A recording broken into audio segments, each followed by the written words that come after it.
Swayam Prabha. Digital India. Educated India.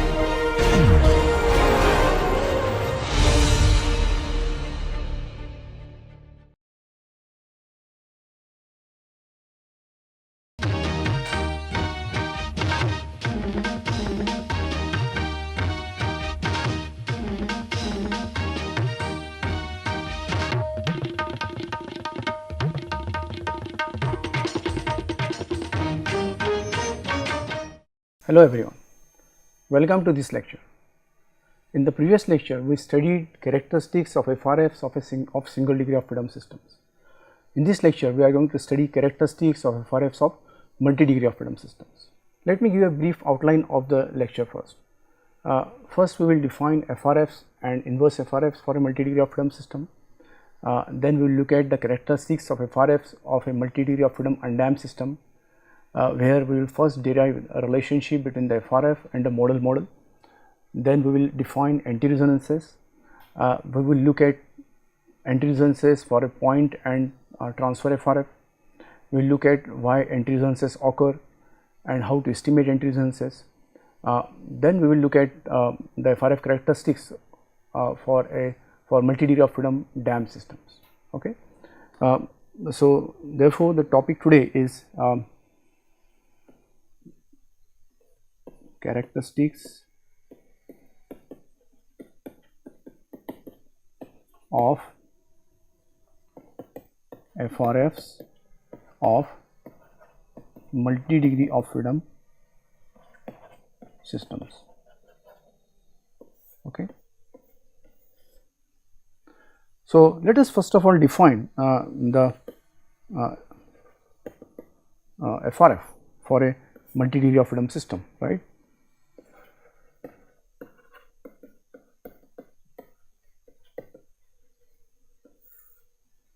So if the system has NDOF,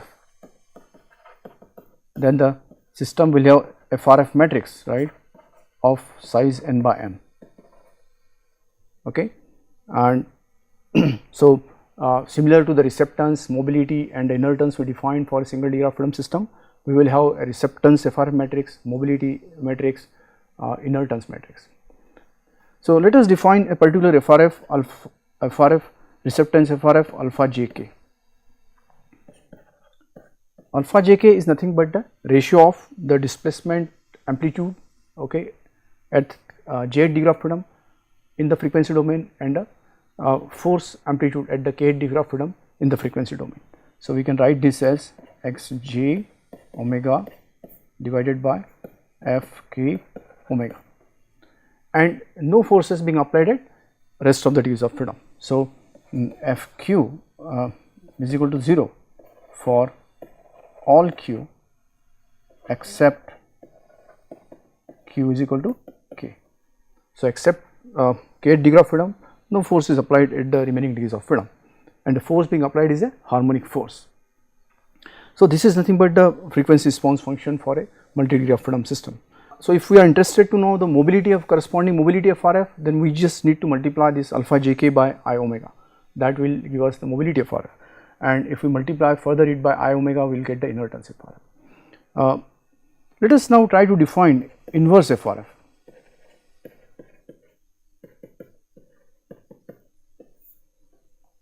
Okay. So similar to a single degree of freedom system, we can have inverse FRFs like dynamic stiffness, right, or impedance or apparent mass, right.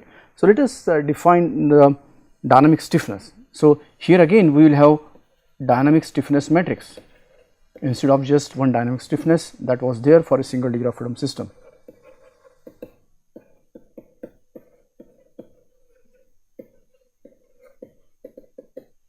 Right, and if we define, say, one of the elements of the stiffness matrix, dynamic stiffness matrix, say zjk, then that is nothing but the ratio of the force amplitude at the j degree of freedom in the frequency domain and the displacement amplitude at the k degree of freedom in the frequency domain. So this is nothing but fj omega divided by xk omega, and with the displacement at all the other degrees of freedom being constrained, okay, all the remaining degrees of freedom. So, we also need to have a condition that xq is equal to 0 for all q except q is equal to k, okay. So, this is basically these are the conditions to be satisfied at all the rest of the degrees of freedom to determine the dynamic stiffness.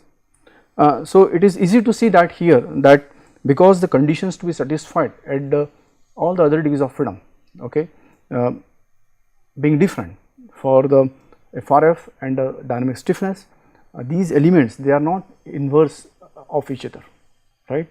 The dynamic stiffness is not reciprocal of the corresponding FRF term. So, ZJK omega is not equal to inverse of alpha JK omega, correct. That has to be kept in mind. So, for a single degree of freedom system this was valid, but for a multi degree of freedom system this is not valid. However, the alpha can be written as inverse of the dynamic stiffness matrix. So, that inverse relationship exists at the matrix level, not at the individual element level for the two matrices. Let us go to next page. Another thing we note from the practice that frequency response functions, they are the preferred quantities of measurement as compared to the their corresponding inverse counterparts, like for example dynamic stiffness in this case, okay. So, let us try to answer this question that why FRFs are preferred quantities of measurement as compared to their inverse counterparts.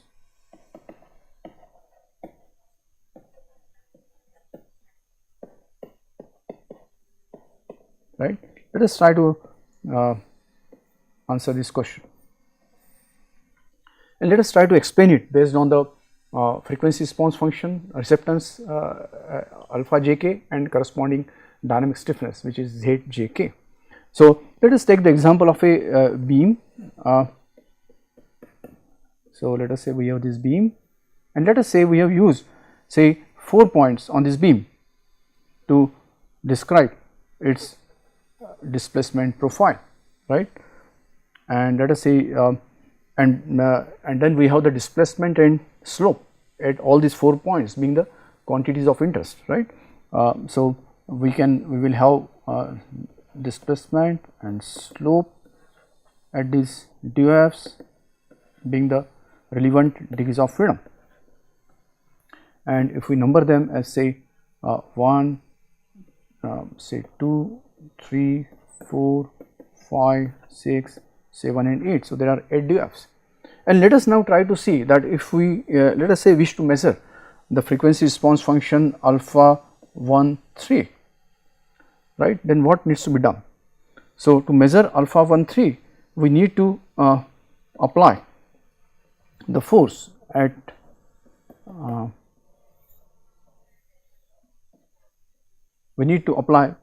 the third degree of freedom, right. So, in this direction, and then measure the response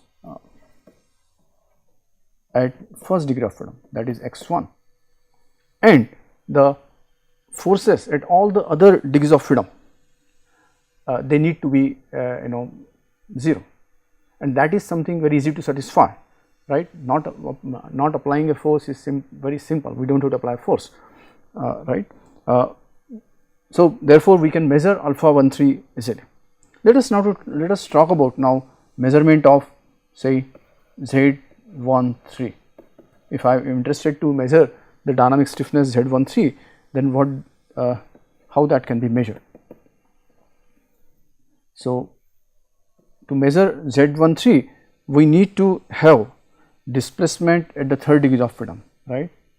So, we need to have displacement, we need to measure displacement at the third degree of freedom, we need to apply force at the first degree of freedom, right, and then we need to constrain all the remaining degrees of freedom, right. So, that is a requirement that is very difficult to satisfy in practice, constraining all the degrees of freedom other than the degree of freedom of interest, right.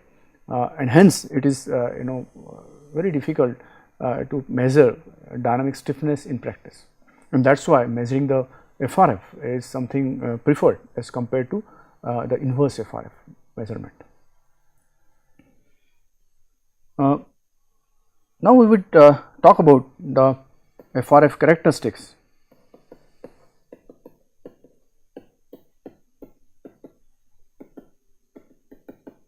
of undamped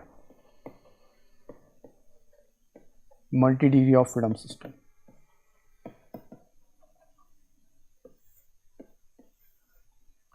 And for this, let us first of all derive the relationship between the frequency response functions and the modal of the system, right.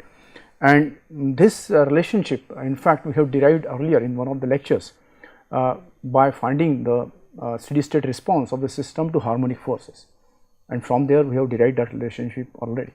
But here let us look at an alternative derivation to obtain that relationship, and for this particular method we are going to start from the relationship of the FRF with the spatial model of the system. Okay. So, now we are going to talk about relationship between the FRFs and modal of the system, right. So, the modal is available in the form of natural frequencies, right, and the mode shapes, mass normalized mode shapes of the system. So, these two quantities are there for an undamped system which make up the modal, right. And if that is available, then how can we find the frequency response functions? So, that relationship we are going to derive essentially will give us that ability to determine the FRFs. So, we start from the relationship between the FRF and the spatial model, and we know that the frequency response function matrix is inverse of the dynamic stiffness matrix. Okay. And we can also write down this, if we take inverse of both sides, then we can also write down this as alpha inverse is equal to matrix Z, right. And the matrix Z for an undamped system is nothing but K minus omega square m, right. And now if we pre and post multiply by phi transpose and phi matrix, right, which is the matrix of mass normalized mode shapes, right. If we do that, then what is going to happen? We will have phi transpose alpha inverse phi, right, and then on the right hand side we will have phi transpose K phi minus omega square phi transpose m phi. Okay. And if we now use the orthogonality properties of the mass normalized mode shapes, then this matrix phi transpose K phi is simply the matrix of eigen values omega r square, a diagonal matrix of eigen values, and phi transpose m phi is simply a unity matrix, right. So, now if we take the inverse of both sides, right, if we take inverse of both sides, then what we get? We get phi inverse alpha phi inverse transpose, right. So, and then we have here this would be a matrix of minus omega r square minus omega square diagonal matrix and inverse of this, correct. So, on the left hand side we have used the result from the matrix algebra that inverse of A into B is equal to product of B inverse and A inverse. So now if we pre and post multiply by phi and phi transpose, right, then the on the left hand side we will be left only with the FRF matrix. Okay. So let us write that on the next page. So if we multiply by pre and post multiply by phi and phi transpose. Okay. So that gives us alpha matrix into phi omega r square minus omega square inverse and phi transpose. So this in fact we get the relationship between the FRF matrix and the modal model. So on the right hand side we have the modal quantities, the natural frequencies omega r square omega r and mode shapes given by the mass normalized mode shape matrix phi. We can also write the right hand side as a sum of terms, right, from r is equal to 1 to n, right, and that we can write as phi.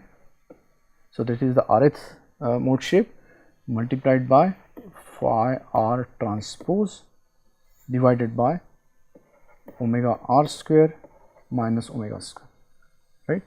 So as a series we can write down series sum. And now if we are interested to know a particular FRF, say alpha j k, then that can be extracted from this simply as phi jth element of the rth mode multiplied by the kth element of the rth mode divided by omega r square minus omega square. So this is in fact the relationship between the modal and the frequency response function, right. And this is the same, in fact the same relationship we derived earlier in one of the previous lectures, right, based on the response of the system to harmonic forces. So this quantity phi j r and phi k r, this quantity is often referred as modal constant, right. So this numerator is referred as modal constant. Okay. Let us talk about another important characteristics of multi-degree of freedom FRFs, that is anti-resonances.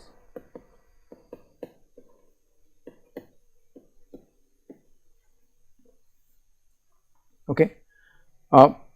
And let us take example of one of the FRFs of multi-degree of freedom system, right, to see what anti-resonances are. And let me take the example of a receptance FRF alpha 1 1, right. So this is the receptance FRF,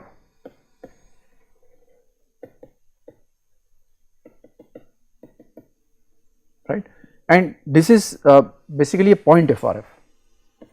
In this case this is a point FRF. So if we look at any FRF alpha j k, right, and if j is equal to k, right, so all such FRFs are referred as point FRFs, right, or direct FRFs or driving point FRFs. So there are several names which are used to indicate or refer to these FRFs, driving point FRF. Okay, and if degree of freedom j and k are different, right, so FRF is taken at degrees of freedom in which the excitation and the response is at different degrees of freedom, then all such FRFs are referred as cross FRFs or transfer FRFs.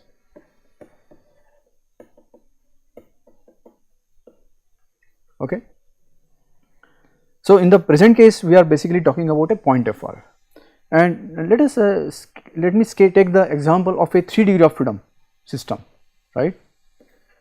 Example of a 3 degree of freedom system for the purpose of discussion. Okay.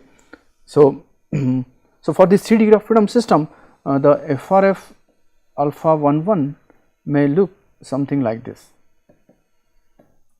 So, here I am plotting the alpha 11 magnitude, right, magnitude of alpha 11 in decibels, and on this axis we are plotting the frequency omega. So, so this FRF may look something like this.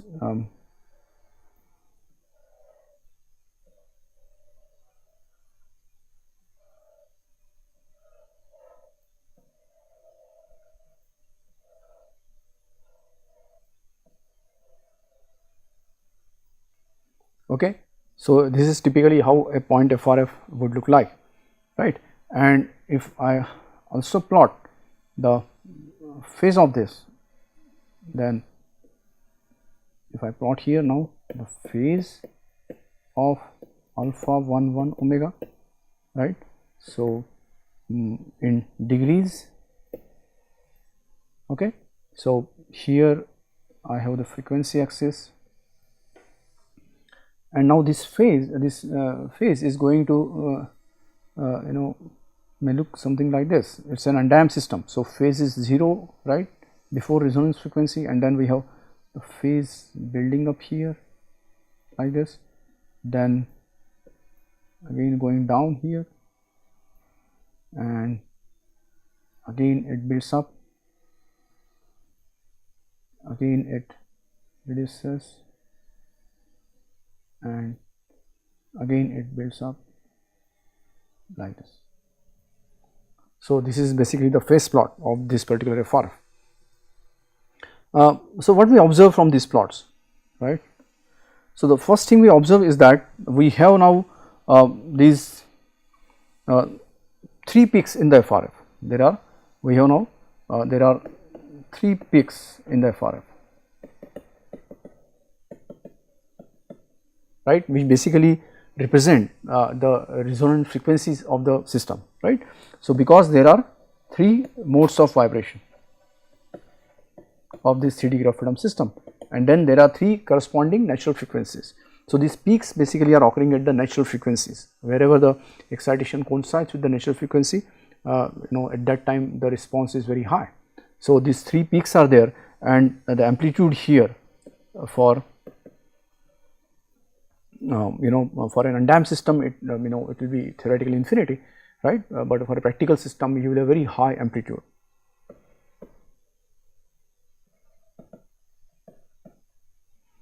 right. And then we also see there are frequencies where the response is very low, right. So, there are frequencies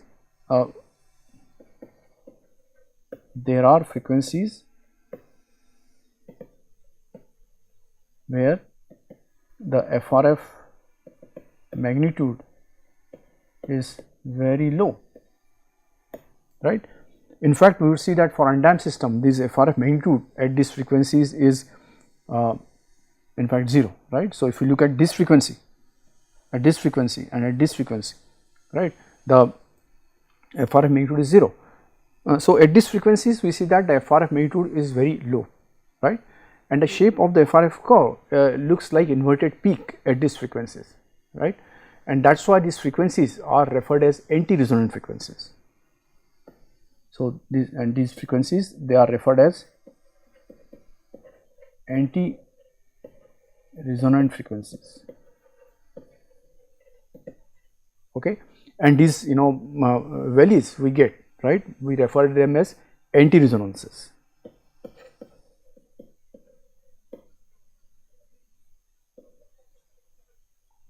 So, therefore, these are the anti-resonances, so this and this, right, they are anti-resonances,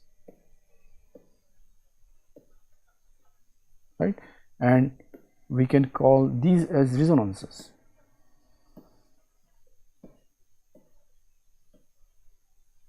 So, another important fact about anti-resonance frequencies is that if we have, let us say, the frequency response function alpha j k, right, and now if any force acts at the kth degree of freedom, okay,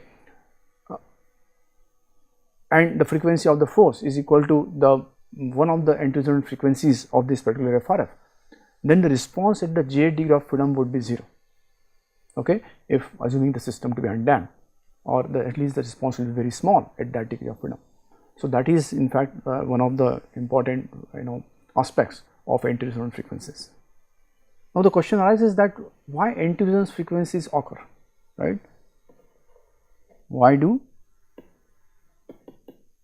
anti-resonances occur? Let us try to answer this question now. Let us take the example again of the point FRF, and to understand the occurrence of anti-resonances, let us look at what are called as modal contributions.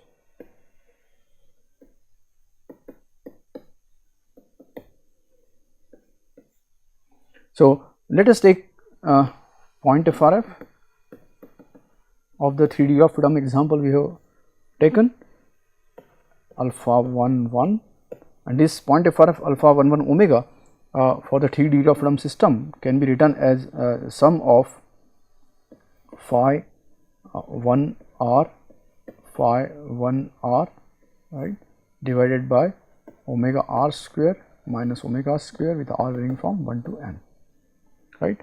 Now, we can expand this as phi 1 1 phi 1 1 upon omega 1 square minus omega square plus phi 1 2 phi 1 2 upon omega 2 square minus omega square plus phi 1 3 phi 1 3 omega 3 square minus omega square, isn't it? So, therefore, what we see the FRF is contributed by 3 terms, and each term, if we focus our attention, then each term is dependent on modal properties of only a particular mode. For example, if we look at this first term, then this first term depends on the first element of the first mode shape and first natural frequency, right. So, it means this term is completely determined by the first mode of vibration, and that is why this is referred as contribution of the first mode to the frequency response function, and we refer this as mode 1 contribution.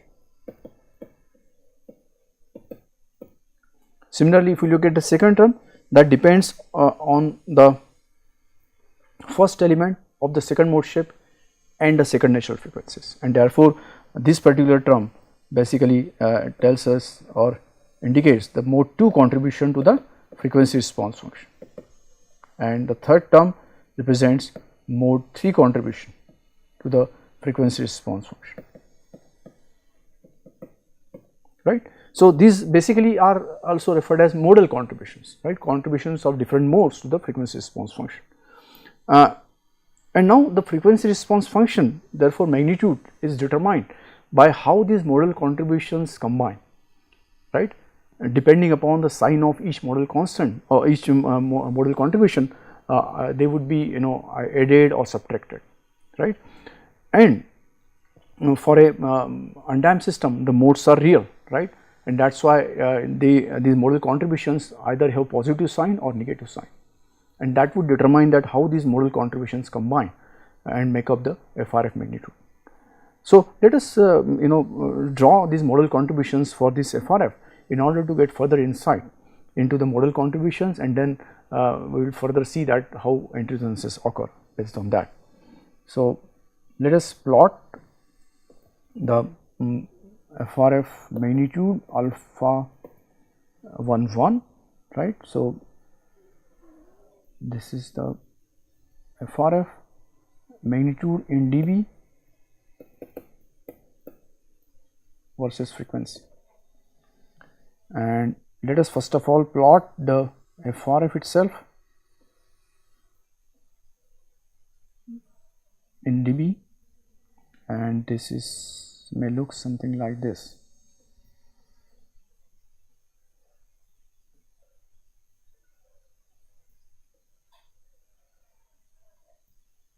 Okay. Let us now plot overlay. Let us plot modal contribution 1, mode 1 contribution, right. So, let us plot mode 1 contribution, and that contribution would look something like this.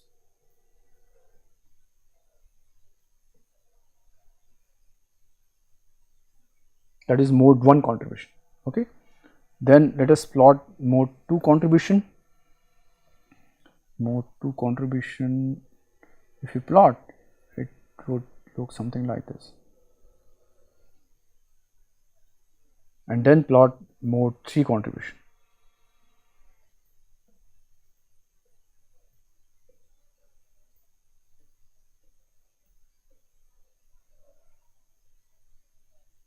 Like that. Okay. So let me also write down that this is mode 3 contribution, then I have mode 2 contribution, and then I have this rate curve indicating mode 1 contribution.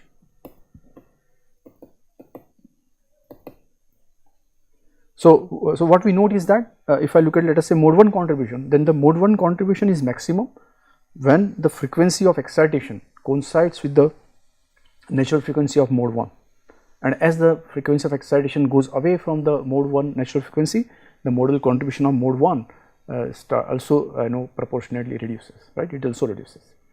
And same thing can be said about the mode 2 and mode 3 contribution.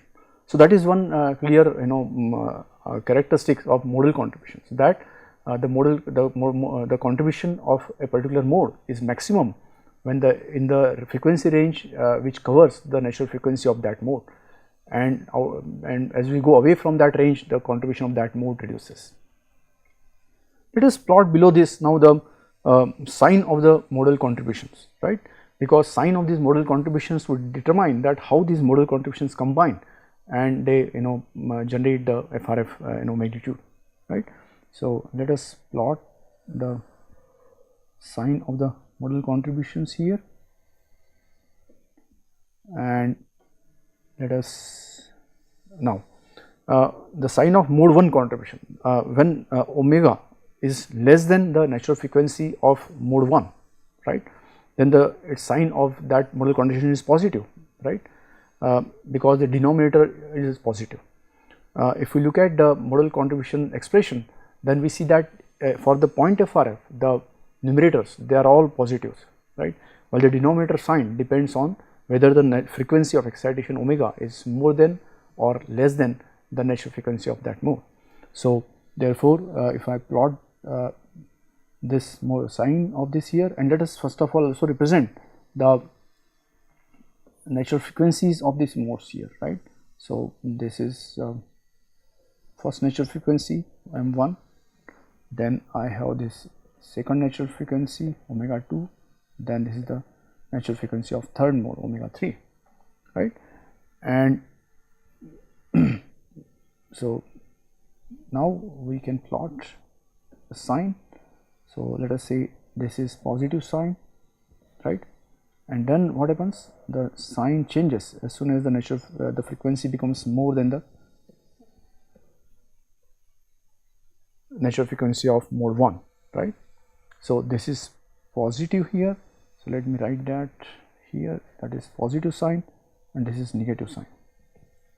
And now let us draw the sign of, let us mark the sign of now mode 2 contribution. Now mode 2 contribution, let us say again this is positive till omega is less than omega 2, and then the sign changes like this, right. and then we have negative sign when omega is more than omega 2. Let us also plot the sign of mode 3 contribution, that is positive when omega is less than omega 3, right, and when the omega exceeds omega 3, right, then what happens? The sign becomes negative. So these plots basically indicate to us the signs of various modal contributions. So let us look at the frequency range between mode 1 and mode 2, that is when omega is less than omega 2 and more than omega 1. So what are the signs of various modal contributions? We see that mode 2 and mode 3 contributions, right, they have a positive sign, while mode 1 contribution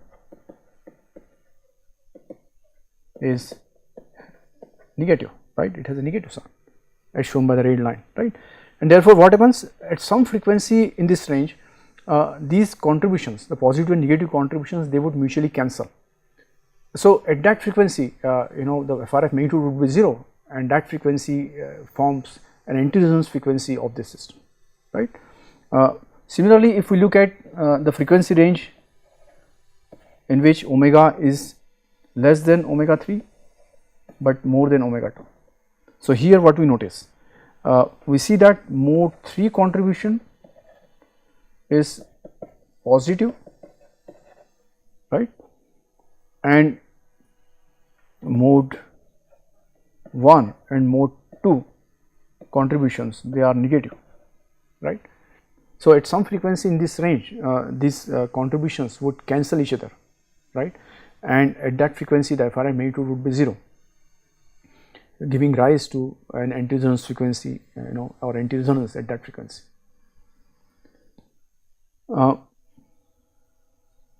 So therefore, for a point FRF, what we see is that between every two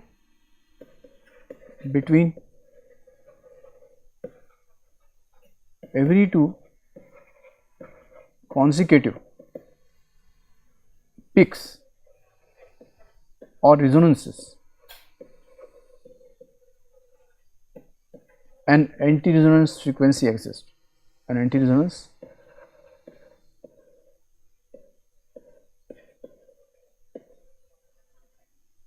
exists, right.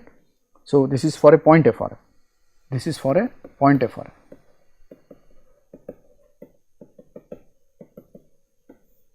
Right, and this happens because we saw the FRF modal series that the numerators are always positive there, right. We are having the terms like 511, 511, that is 511 square.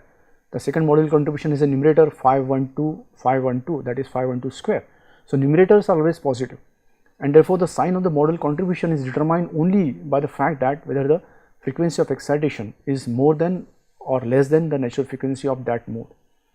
And therefore, the phenomena of mutual cancellation of different modal contributions, that is guaranteed to occur between every two successive peaks, and that is why you will have anti-resonance frequency between every two successive peaks in a point FRF. Let us now take a transfer FRF and see what happens there. Let us take a transfer FRF.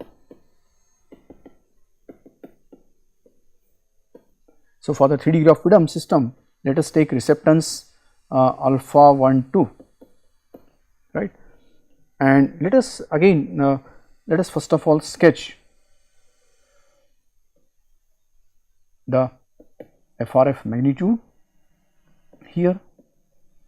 So that FRF magnitude for this FRF may look something like this.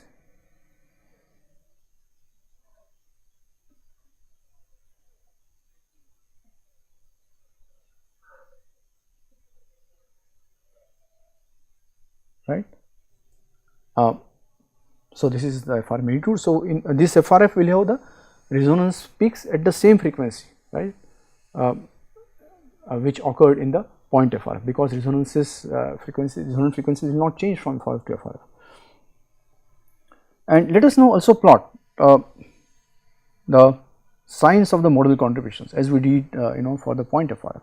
Okay, so let us first of all plot the sign of the modal contribution for the mode 1. So let me plot on this graph itself. So that would be this. So this will be positive sign for this one, and then we have negative sign after this.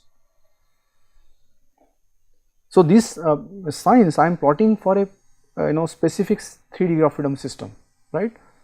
And depending upon the parameters of the system, these plots would change.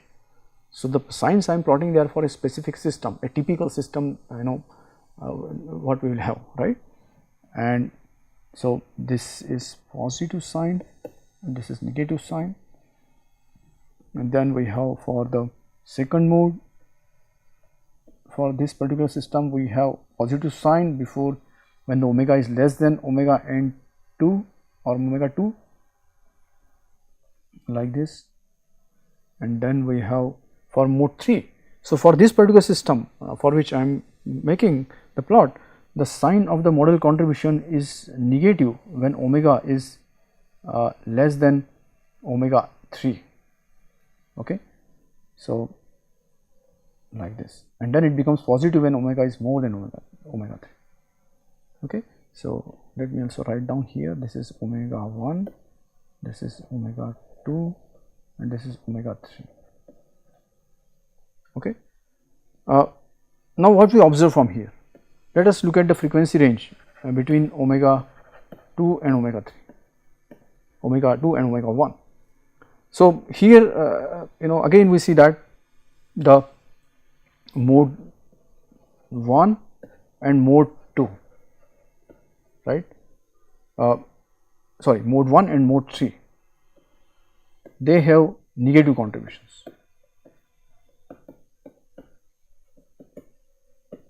Okay, while mode 2 has positive contribution. Okay, and that is why we see that there is a frequency in this range where FRF magnitude has become 0, forming an anti-resonant frequency, right, as we see from here that at this frequency here there is 0 magnitude, right, and then anti-resonance frequency is there.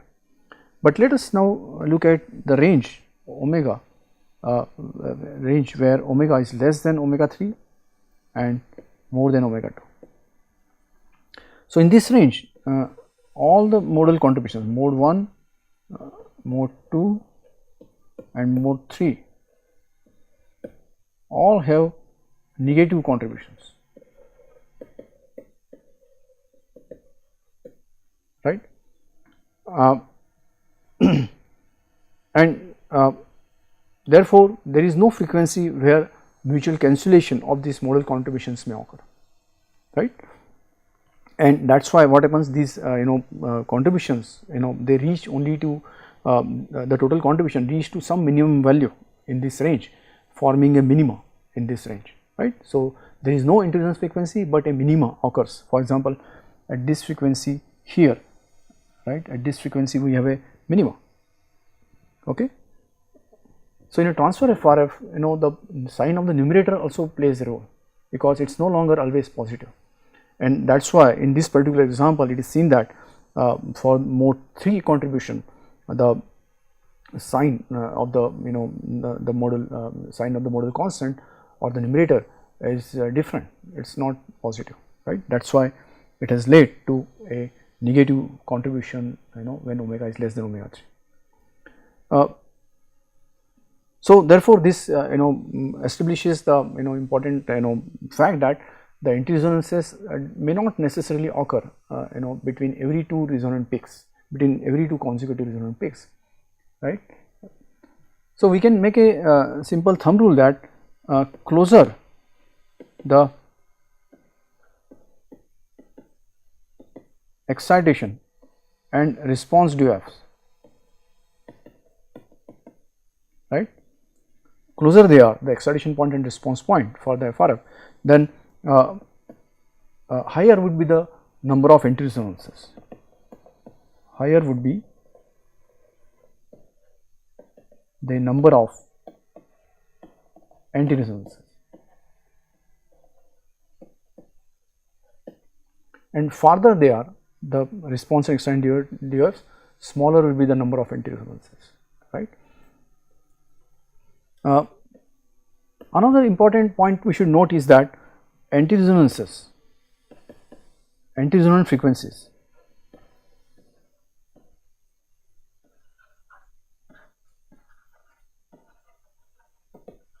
they are not global properties of the structure of the system, right.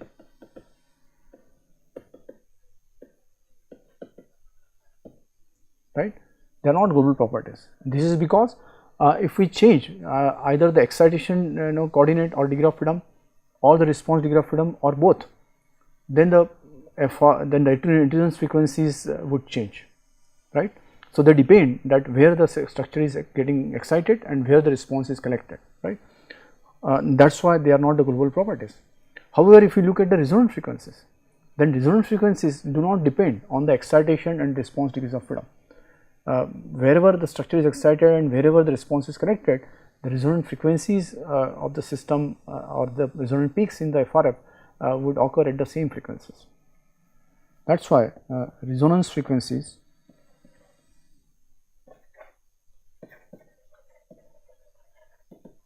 are global properties,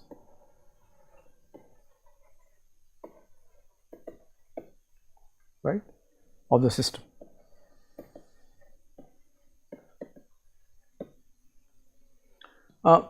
Now the anti-resonance frequencies existence, it can also be exploited in the dynamic design. Anti-resonance frequencies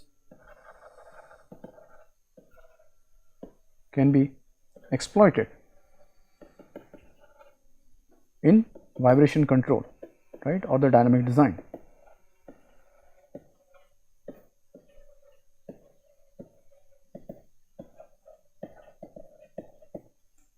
Okay.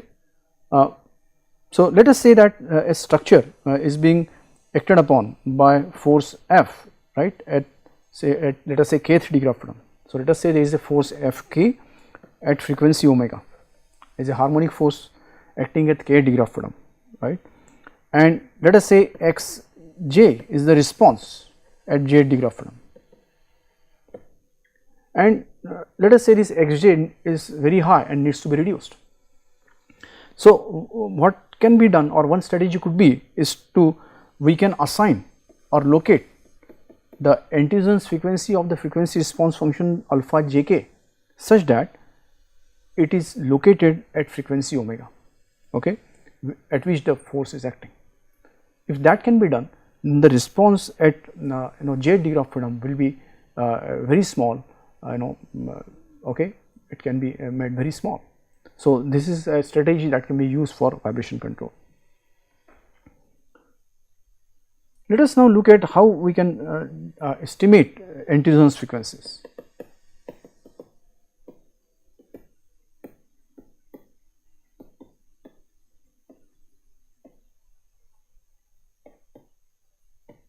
So estimation of anti-resonance frequency. So we will look at two methods, right. The first method is based on from the model. So if we have the model, then how we can determine the anti-resonance frequencies. So we see that we have the FRF expression. Let us say we are interested to know the anti-resonance frequencies for the frequency response function alpha jk. Then we can write the alpha jk as sum of, right, phi jr phi kr, right, omega r square minus omega square, and if there are n modes, then r varies from 1 to n, correct. So if you take the LCM, then what can we do is that we can express this right hand side as ratio of two polynomials. So we can represent the numerator as the polynomial p in omega square, and then we have in the denominator a polynomial q in omega square, right. So these are the ratios. So FRF can be expressed as ratio of two polynomials, and this is a polynomial of order n minus 1 in omega square, and this is a polynomial of order n in omega square, right. So now for an undamped system, the FRF magnitude would be 0, right, at anti-resonance frequencies. For an undamped system, the magnitude of the FRF, right, alpha j k omega, this magnitude is, this FRF is 0, right, for an undamped system at anti-resonance frequencies.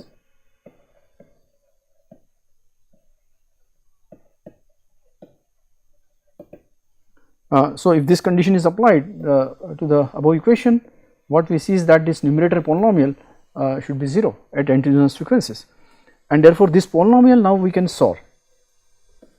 We can solve this polynomial and find its roots, right. So we will get, you know, n minus 1 roots for omega square. Okay. So these roots, the positive real roots, right, they basically represent the anti-resonance frequencies. The rest of the, you know, roots can be discarded.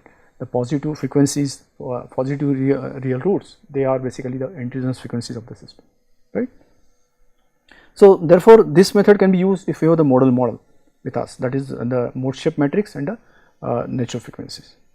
So let us look at the method based on the spatial model.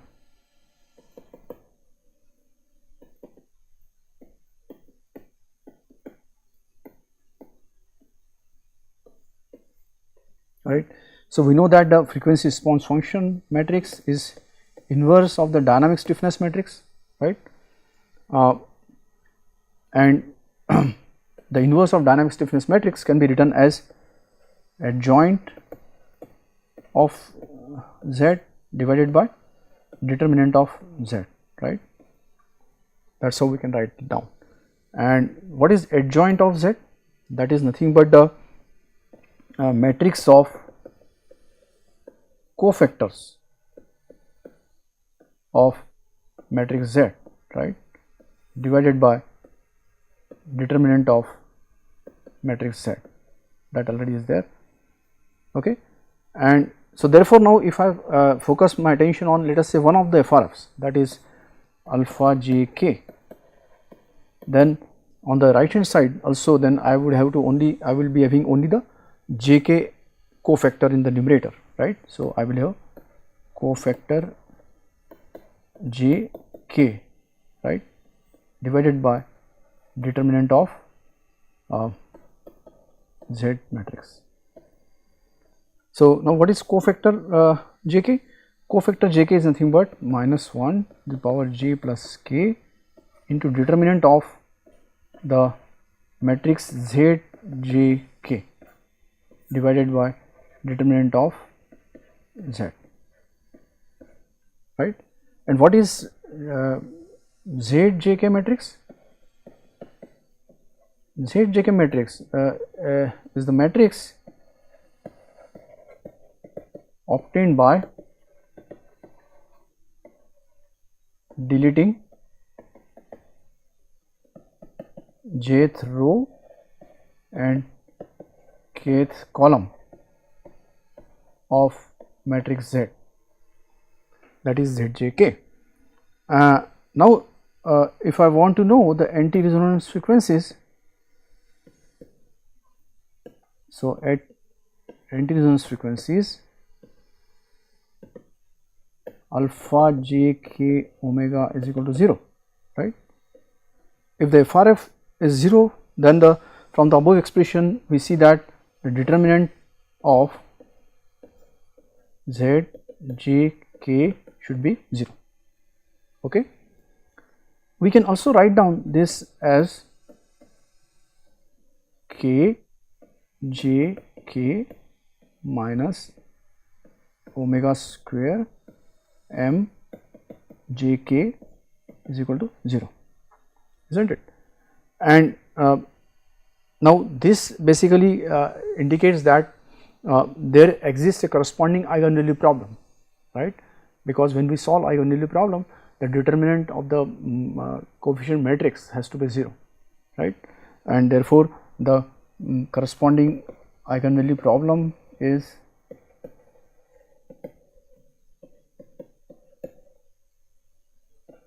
k j k, let us say some vector y is equal to omega square m j k y, right.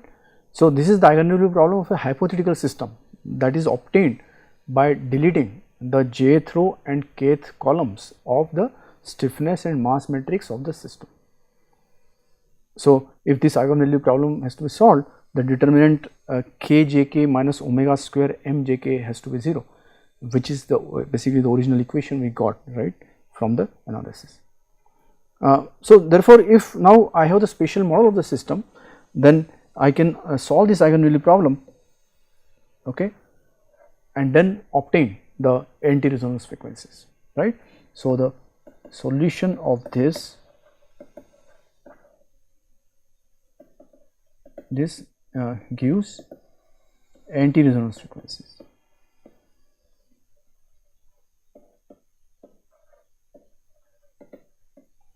So, the eigenvalues we get, only the positive real eigenvalues need to be taken, and those would represent the anti-resonance frequencies. Let us also briefly talk about the stiffness and mass lines.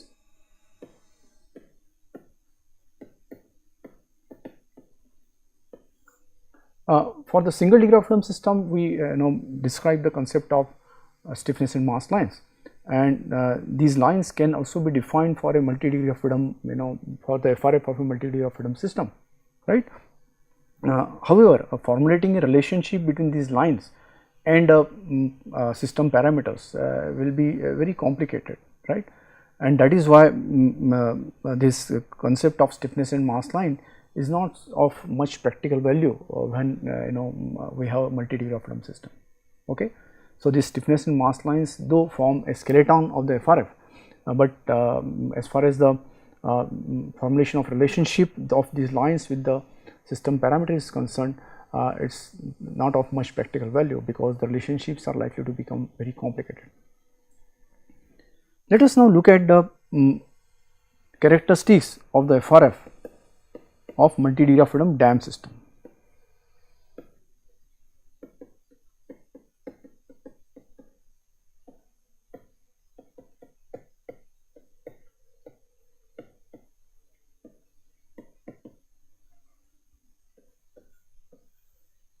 Okay, and let us for the purpose of discussion, let us assume a multi degree of freedom system with structural damping.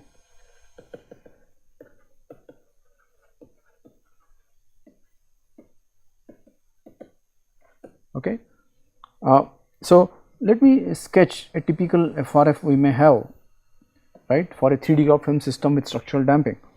Okay, so let us say I have the FRF alpha 1 magnitude in decibels. So, this FRF may look something like this.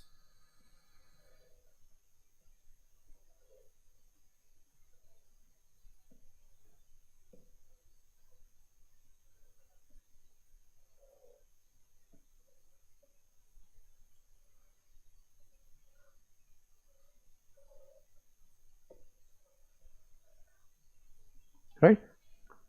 So what we see is that the resonances and anti-resonances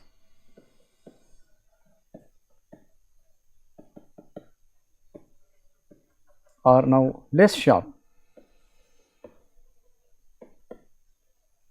right, as compared to the multi degree of freedom system and dam system FRF, right, and that is because there is presence of damping, which basically make the response to reduce at resonances and increase a bit at the anti-resonances. Now, the FRF for a dam system, it consists of real part and imaginary part. So, if we have the FRF alpha 1 then there is a real part of this FRF alpha 1 and then there is some imaginary part of this FRF alpha 1. And the real part and imaginary part they vary with frequency, but there are no frequencies at which both these parts together become 0, right, and that is why for a damped system, the intelligence frequencies do not have FRF magnitude 0, and that is why the methods we studied for estimating the intelligence frequencies from the model and a spatial model, the methods we studied for undamped system, they cannot be used in this case because FRF magnitude is not 0. However, a rough estimate of these intelligence frequencies for undamped systems can be found out by finding the intelligence frequencies of the corresponding undamped model. Let us look at the real and imaginary parts of the FRF.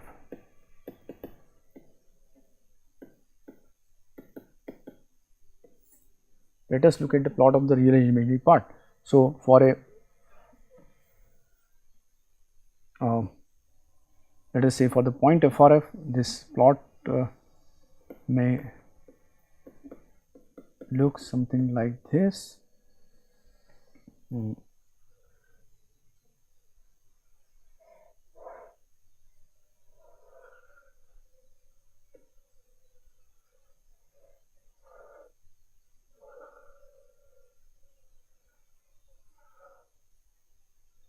Something like this, right? And similarly, we may have the plot of imaginary part of the FRF, and that may look something like this.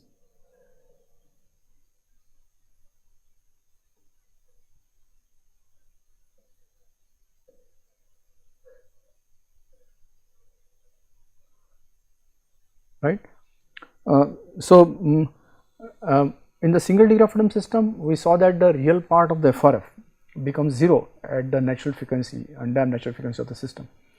But for a multi-degree of freedom systems, the real part crosses the frequency line, but it does not cross the frequency line at the natural frequency exactly, right? So that is the one difference. Similarly, the imaginary part for a multi-degree for a single degree of freedom system, it reaches to maximum value at the natural frequency, but for a damped system, the imaginary parts, they do not reach to the maximum value at the natural frequency. That frequency may be slightly different. Let us also look at now the Nyquist plot.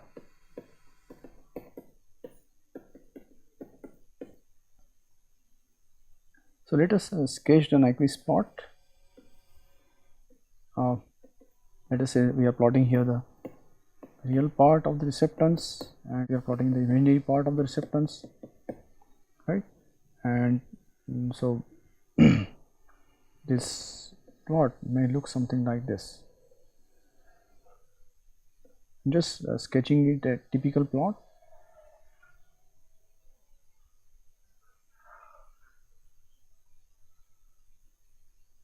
Something like this. So we see that in the plot there are now 3 loops. In the plot there are 3 loops, and these 3 loops are there because there are 3 resonance frequencies. There are 3 modes of vibration, and that is why there are 3 loops. Now in the single degree of freedom system, the Nyquist plot for the receptance when the damping was of hysteretic type, the Nyquist plot traced a circular trajectory. It was the part of a circle. But in this case, these 3 loops, they are not part of the perfect circles, right? They deviate from a circular trajectory, and that occurs because there are other modes which are also contributing to the response. Okay, so the plot of each modal contribution is a circular trajectory, but because the response is also contributed by other mode contributions, and that is why the these trajectories are no longer circular. So I think in this way today we have discussed the characteristics of FRFs of multi-degree of freedom systems of both undamped and damped systems. I think we can stop here. Thank you.